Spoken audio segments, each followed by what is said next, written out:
الحمد لله رب العالمين والعاقبة للمتقين والصلاة والسلام على من كان نبيا وآدم بين الماء والطين أكملين سيدنا وشفينا وحبيبنا وطبيب قلوبنا ونور قلبنا محمد وعلى آله وآله وصحبه أجمعين. أما بعد فأعوذ بالله من الشيطان الرجيم. بسم الله الرحمن الرحيم. قال الله تعالى في القرآن الحكيم: يا أيها الذين آمنوا كتب عليكم الصيام كما كتب على الذين من قبلكم لعلكم تتقون. وقال الله تعالى عز وجل: إنما يريد الله ليذهب عنكم الرجس أهل البيت ويطهركم تطهيرا. صدق الله العظيم وصدق رسوله النبي الكريم ونحن على ذلك لمن الشاهدين والشاکرین. آپ تمام حضرات نبی علیہ نبی کی بارگاہ میں درود و سلام کا نذرانہ پیش کریں. اللہم صلی علی سیدنا محمد وعلی آل سیدنا محمد مبارک وسلم. صلاۃ و سلام علیک یا سیدی یا حبیبی یا رسول اللہ. اس یقین کے ساتھ کہ آقا دو جہاں رحمت کو نمکاں اہل محبت کے درود کو بذات خود اپنے گوش مبارک سے سماعت فرماتے ہیں. ایک مرتبہ اور درود پاک پڑھیے. اللہم صلی علی سیدنا محمد وعلی آل سیدنا محمد مبارک وسلم.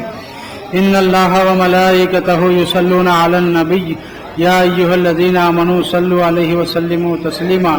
اللہم صلی علی سیدنا محمد وعلی آلہ واصحابہ وعلی وارث کمالہ سیدنا وغوثنا غوث العظم ابو محمد شیخ عبدالقادر جیلانی شیخ للہ اغیثنی وامددنی بحق لا الہ الا اللہ محمد رسول اللہ. قول حق قرآن ہے، قول پیمبر ہے حدیث. قول حق قرآن ہے، قول پیمبر ہے حدیث. اہل دل کے واسطے تقریر ہے دونوں کی ایک. اس نے پھیرا دل، انہوں نے دعوت اسلام دی. وہ خدا اور یہ نبی، تدبیر ہے دونوں کی ایک. شاہ مرداں شیر یزداں قوت پروردگار. شاہ مرداں شیر یزداں قوت پروردگار. لا فتح الا علی، لا سیف الا ذوالفقار. اللہ تعالیٰ اپنے کلام پاک میں ماہ رمضان کے روزوں کی فرضیت کا اعلان فرمایا. اور یہ ماہ شہر رمضان الذی انزل فیہ القرآن، ماہ رمضان جس میں قرآن نازل کیا گیا.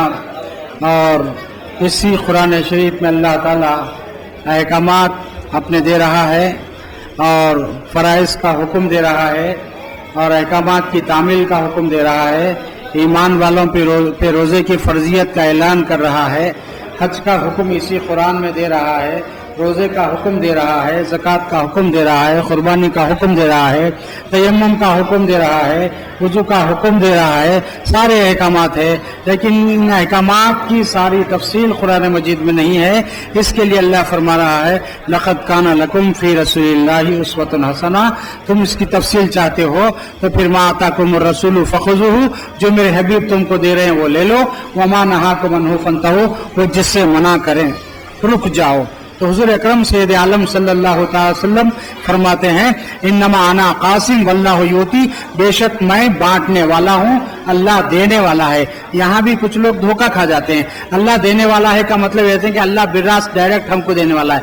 ایسا نہیں ہے. اللہ دینے والا ہے، حضور فرما رہے ہیں، اس پر ہمارا ایمان ہے. میں بانٹنے والا ہوں، حضور فرما رہے ہیں، اس پر بھی ایمان ہے. لیکن اللہ دینے والا ہے تو امتیوں کو نہیں، اپنے حبیب کو، اور حبیب پاک اپنے دستے کرم سے ہم کو سرفراز فرمانے والے ہیں. اور پھر حضور فرماتے اللہ دینے والا ہے. کسے؟ حبیب پاک کو. فرماتا ہے اللہ تعالیٰ: انا اعطیناک الکوثر، اے حبیب پاک ہم نے آپ کو دیا، اتنا دیا، اتنا دیا. کثیر نے دیا، کثار نے دیا، اکثر نے دیا. کوثر دیا. کوثر جو زیادتی کے لیے جو لفظ پروردگار عالم کی بارگاہ میں اس کے علم میں ہے، اس سے زیادتی کے لیے اور کوئی ورڈ نہیں ہے عربی کے اندر. اتنا دیا، اتنا. اعطیناک الکوثر، بے شمار نعمتوں سے حبیب ہم نے آپ کو سرفراز فرمایا. اور خود حبیب پاک فرماتے ہیں: میں اگر چاہوں تو احد پہاڑ سونے کا ہو کر میرے ساتھ ساتھ چلنے لگے. پھر میرے آقا فرماتے ہیں: اللہ نے کنز ابیض وہ کنز احمر میرے ہاتھ میں دے دیے. یعنی سرخ اور سفید سونا چاندی جو ہے، خزانوں کی کنجیاں سرخ اور سفید کے اللہ نے میرے ہاتھ میں دے دی. حضور فرماتے ہیں. اور پھر حضور اکرم صلی اللہ علیہ وسلم سے جس نے جو مانگا وہ پایا. اور خود اللہ فرماتا ہے: اے حبیب ہم نے آپ کو خالی ہاتھ نہیں بھیجا. اعطیناک الکوثر، بے شمار آپ کو دیے ہیں، نعمتیں سرفراز کی ہیں. اے حبیب صلی اللہ علیہ وسلم اب کوئی بھکاری آپ کی بارگاہ میں آ جائے، کوئی سائل آپ کے بارگاہ میں جائے، مرد سائل آئے کہ عورت سائل آئے، عورت بھکاری آئے کہ مرد بھکاری آئے، اب مس سائلہ فلا تنہر، کسی مانگنے والے کو حبیب آپ مت جھڑکو، اس لیے کہ ہم نے آپ کو سرفراز کرنے والا بنایا، دینے والا بنایا۔ وہی آقا مدنی تاجدار صلی اللہ تعالی وسلم فرماتے، دیکھیے کہ ہم رمضان شریف کے روزے اللہ تعالیٰ کی طرف سے 29 دن 29 رات یا 30 دن 30 رات، نہ کھانا نہ پینا اور نہ کوئی عشرت کا کوئی طریقہ اختیار کرنا، اس کے کھانے پینے کا اللہ کی طرف سے کوئی حکم نہیں ہے رمضان شریف میں۔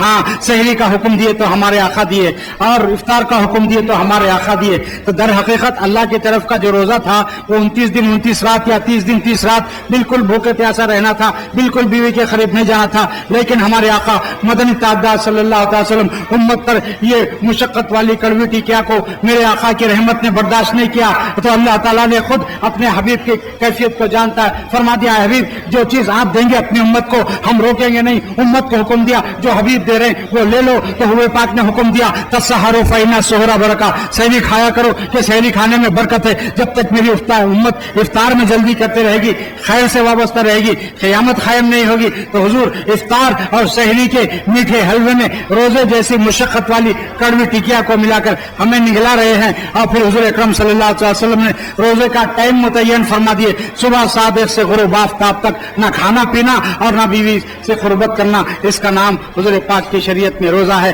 وہی آقا مدنی تاجدار صلی اللہ علیہ وسلم جن سے ہمیں سارے طریقے اسلام کے اور وہ سارے اصول ملے ہیں، وہی آقا تو جہاں صلی اللہ تعالی وسلم فرماتے ہیں اے علی میں تم سے ہوں اور تم مجھ سے ہے۔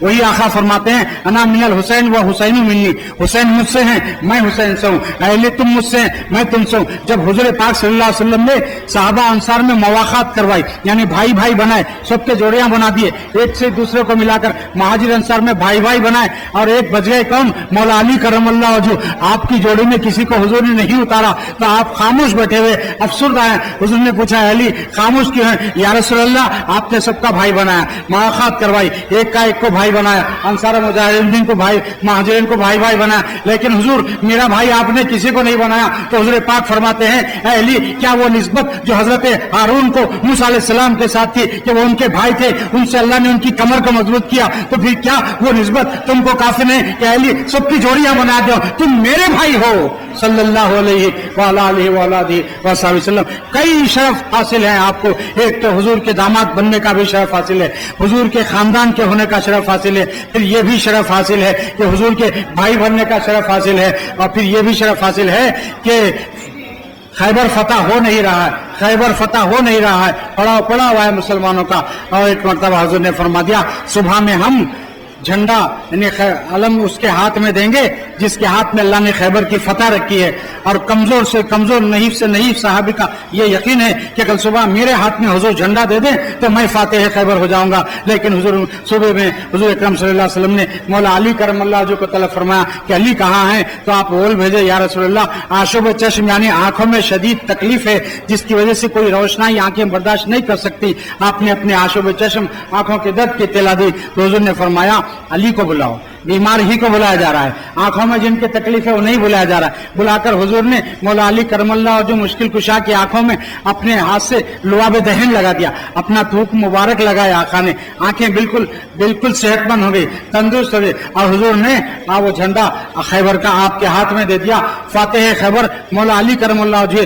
ہمارے باریک بین علماء، ہمارے عارفین، ہمارے اولیاء کہتے ہیں کہ صحت مند سے صحت مند، تندرست سے تندرست صحابہ کرام تھے۔